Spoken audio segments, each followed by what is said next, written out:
They're back and they die. Sometimes people die of a flu. People sometimes die of a flu. Why? The time has come. The time has come. These are just immediate causes that cause death to come. So those people in the thousands, they were from Bani Israel. They were in that town. Plague started taking place. They ran away. Why? Out of fear of death. But the instruction was given to them, by the way, as we have in Islam. The Prophet ﷺ said, by the way, he told the companions, إذا وقع الطاعون فكنتم في بلد فلا تخرجوا منها وإذا وقع الطاعون في بلد فلا تدخلوا إليها. The Prophet ﷺ says, if a plague takes place in a city while you are in it, don't leave it. Don't leave it. And if the plague falls in a city, when you are outside of the city, don't go into it. Don't go into it. Why? Because obviously if you're in the town, most likely you have caught the contamination. You leave, you're going to spread it. That's what quarantine is, right? When the plague hits a place, especially like 150 years ago, before they got rid of all of these plagues, before the vaccination and all that stuff. Regardless of what you think of vaccinations, I know some people are against it, some people are for it now. There's a huge war, by the way, now between people who are for it, people who are against it. So, but when a plague happened, quarantine straight away. Like a whole city dies, it's better than a whole country dies when people try to flee. You can't go in, you can't leave. The Prophet ﷺ, that's the instruction he gave from his times, 1400 years ago. That's why Umar ibn Khattab radiallahu anhu, when he went to Palestine, when the Muslims opened Al-Quds, Masjid Al-Aqsa, and the Muslims started spreading more in Palestine, there's an area close to Bayt al-Maqdis, it's called Imwas. Imwas. Still, it's a town now in the West Bank. Umwas. A plague broke out there. Who was there? Abu Ubaidah Amr ibn Jarrah radiyallahu anhu. He was the leader of the Muslim army. Umar ibn Khattab was in Bayt al-Maqdis. So he was planning to go to Umwas. When he heard about the plague, he left it. He changed his plans. So one of his assistants, he says, أتفر من قضاء الله? Are you running away from the decree of Allah?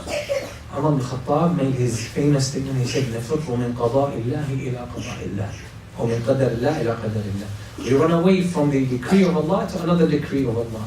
You can't avoid the decree of Allah, but the Prophet ﷺ told us not to go into a town where there is plague.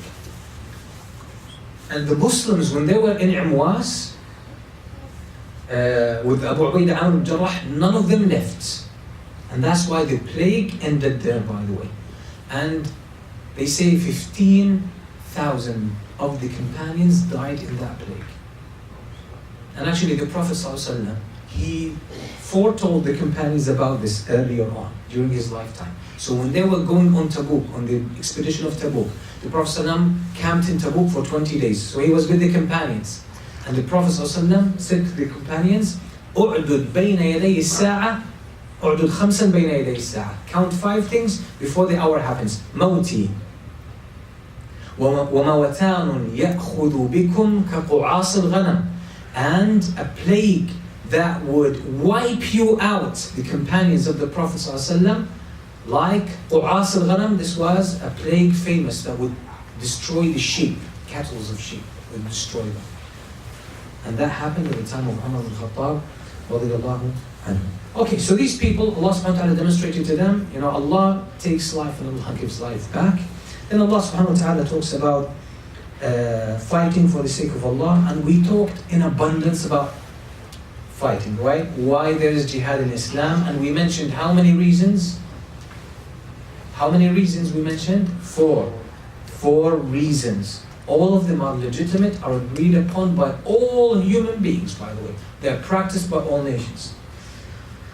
And then Allah subhanahu wa ta'ala talks about sadaqah. He says, whoever gives Allah alone, subhanAllah, like Allah, He gave us the wealth, He gave us the money, but He says, give Allah alone. Meaning when you help poor people, it is as if you're giving Allah subhanahu wa ta'ala alone. Allah will keep it for you, Allah will grow it for you, then Allah will reward you abundantly for you. Now we come to the story of the children of Israel. What happened to the children of Israel? Okay, the Prophet ﷺ says in the hadith, إِنَّ بَنِي إِسْرَائِيل كَانَتْ تَسُوسُهُمْ الْأَنْبِيَاء. كَانَتْ تَسُوسُهُمْ الْأَنْبِيَاء. Where is Shaykh Abdul Wahab? He's not here? Okay, I wanted him to pick someone to recite for us, right? So we're going to have someone to recite for us the verses. طيب. They just the end of the Quran. In the end of the yeah, but if someone can recite, we want them to recite from the book. No worries. Khair, inshallah. Okay, the Prophet ﷺ says about the children of Israel, إِنَّ بَنِي إِسْرَائِيل كَانَتْ تُسُوسُهُمُ الْأَنْبِيَاء كُلَّمَا مَاتَ نَبِيٌّ خَلَفَهُ نَبِيٌّ. The children of Israel, they used to be led by prophets, one prophet after the other, one prophet after the other. Every time a prophet dies, another prophet is sent.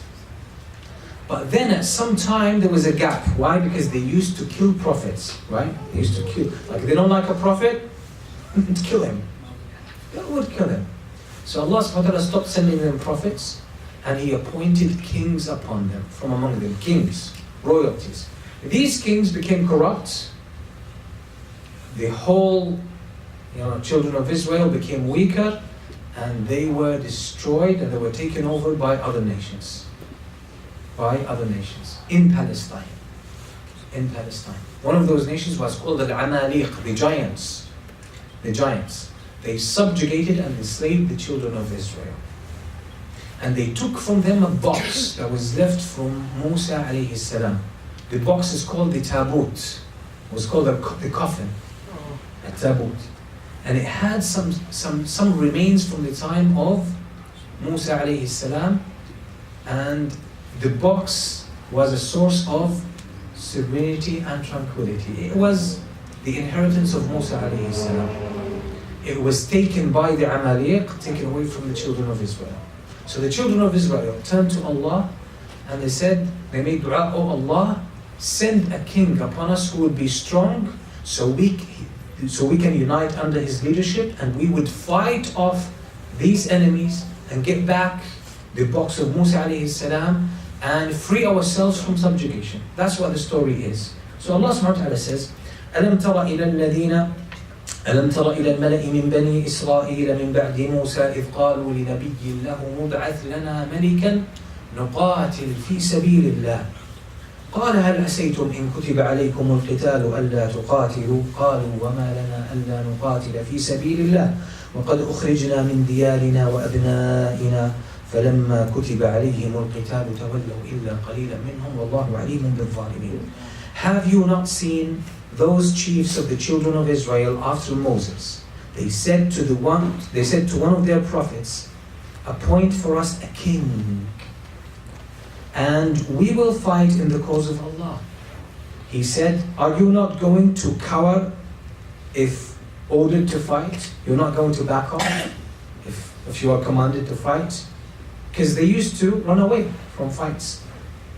They replied, "How could we refuse to fight in the cause of Allah while we were driven out of our homes and separated from our children?" So the children were taken captive, the wives were taken as concubines, right? But when they were ordered to fight, they fled. So every time they were ordered, they would run away. Except for a few of them. And Allah has perfected the knowledge, or Allah has perfect knowledge of the wrongdoers. So again, Allah is going to give them another chance. So the Prophet who was living among them, he asked them a question.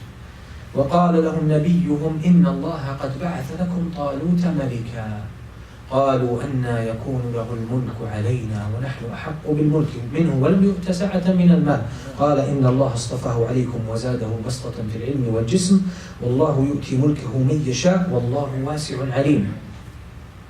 The Prophet told them, Allah has appointed Saul to be your king. Who is Talut in Arabic? He's going to be a king. He's not from the most noble families among them. He's like one of the normal guys, the normal folk. They protested, how can he be our king when some of us are more deserving of kingship than he? and he has not been blessed with vast riches. He's not from the elite, he's not rich. How come he becomes our leader and our king? The Prophet replied, Allah has chosen him over you and blessed him with knowledge and stature, physical strength. Allah grants kingship to whoever He wills, and Allah is all bountiful, all knowing. So he said, that's the test of Allah upon you. Are you going to obey? Are you going to obey?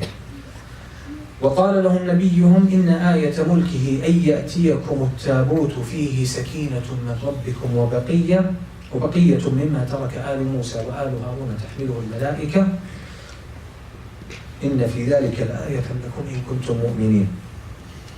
So he said, and the Prophet further told them, the sign of Saul's kingship is that the ark will come to you, which is the box, we said that word, that contained the heritage of Musa.